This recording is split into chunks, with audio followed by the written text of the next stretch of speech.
La dernière fois, on a vu ensemble le cours sur l'hypercalcémie. Maintenant, on va voir l'hypocalcémie. Alors, l'hypocalcémie, elle est définie par une valeur du calcium total inférieure à 80 mg par litre ou calcium ionisé inférieur à 40 mg par litre. Alors, bien sûr, il faut toujours vérifier la réalité de l'hypocalcémie, qui est maintenant soit calculer le calcium corrigé par rapport à l'albumine ou doser directement le calcium ionisé. Pour le diagnostic clinique, au cours de l'hypocalcémie, on peut avoir des signes neuromusculaires, par exemple tétanie, paresthésie, des spasmes, des convulsions, des signes cardiovasculaires comme tachycardie, arythmie, hypotension, des signes aussi psychiatriques, dépression, anxiété. Au cours d'une hypocalcémie chronique, on peut avoir aussi une peau sèche, chute des cheveux, ongles cassants, eczéma, polypnée.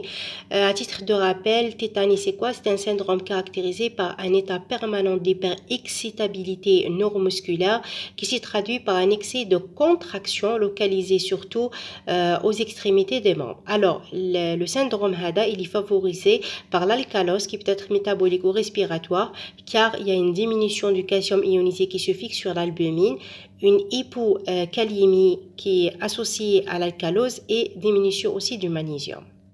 Pour ce qui concerne les étiologies de l'hypocalcémie, on a l'hypoparathyroïdie. Il s'agit d'un défaut de sécrétion ou de l'action de la PTH. Par conséquent, on aura diminution de l'entrée du calcium dans le sang par diminution de l'ostéolyse ostéocytaire, diminution de la réabsorption tubulaire ou bien diminution de l'absorption intestinale du calcium. في البيلان واش نلقاو une hypocalcémie, une hyperphosphatémie, la calciure elle est normale ou élevée avec une PTH très très basse. Maintenant, quelles sont les causes d'une hypoparathyroïdie? Premièrement, elles peuvent être congénitales. Exemple, le syndrome de Di-George qui est caractérisé par une mutation du récepteur du calcium qui le rend auto-actif, c'est-à-dire le récepteur il est toujours activé. Du coup, on aura une inhibition de sécrétion de la PTH.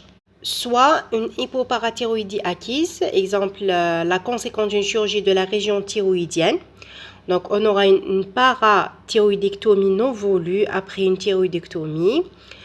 Auto-immune, infiltration des parathyroïdes dans le cas d'hémochromatose, amylose, Wilson ou cancer métastatique ou bien idiopathique. Troisième cas, c'est la déplétion sévère du magnésium. Lorsque le magnésium est inférieur à 12 mg par litre. Alors, il faut savoir que le magnésium il est nécessaire pour la sécrétion du PTH. Donc, si on a une hypomagnésémie, on aura diminution de la sécrétion du PTH, donc une hypocalcémie.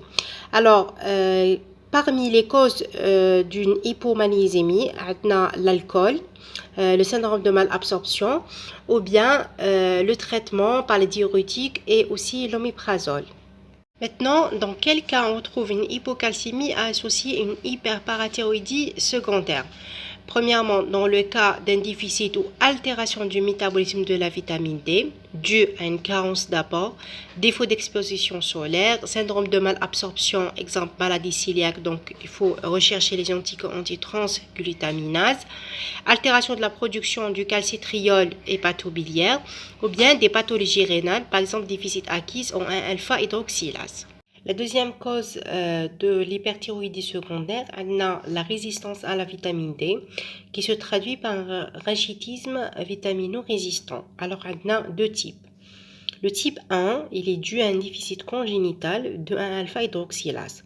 Maintenant, on aura une diminution de 1,25 OH vitamine D. La forme active, elle est diminuée.